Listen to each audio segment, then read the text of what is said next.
Kent's fashion students got the chance to rock out last night. Good evening, everyone. I'm Krittika Chatterjee. And a Lorraine hospital is going to the extreme to get people to quit smoking.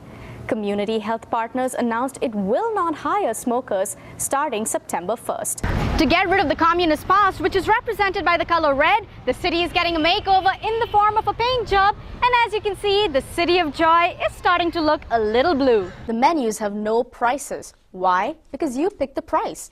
One Dayton restaurant lets customers decide how much they will pay for a meal.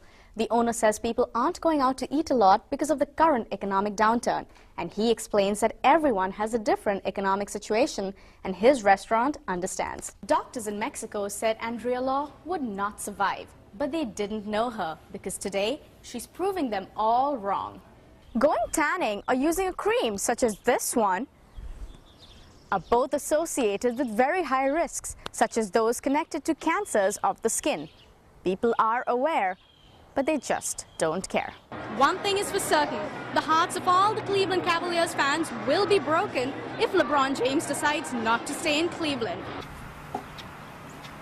And one of these babies might be a little heavy, but the fine you'll be paying is a lot heavier for not cleaning the sidewalks. Gas prices can be so expensive today, but if people use natural gas instead of petrol or diesel in their cars, they would be spending just about 5 cents per gallon. We're here at the Progressive Field to see what the Indians fans have to say about the situation.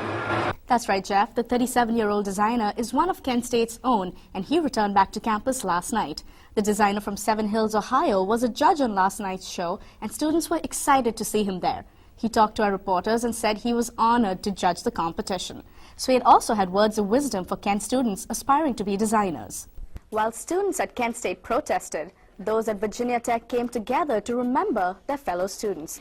Today, the Virginia Tech community is honoring the victims of the school's deadly campus massacre 1 year later.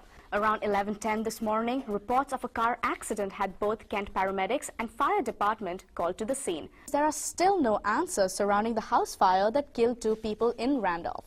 The U.S. Department of Justice is threatening to sue the county if ballots aren't also printed in Spanish. For News Channel 5 in Cleveland, I'm Krittika Chatterjee.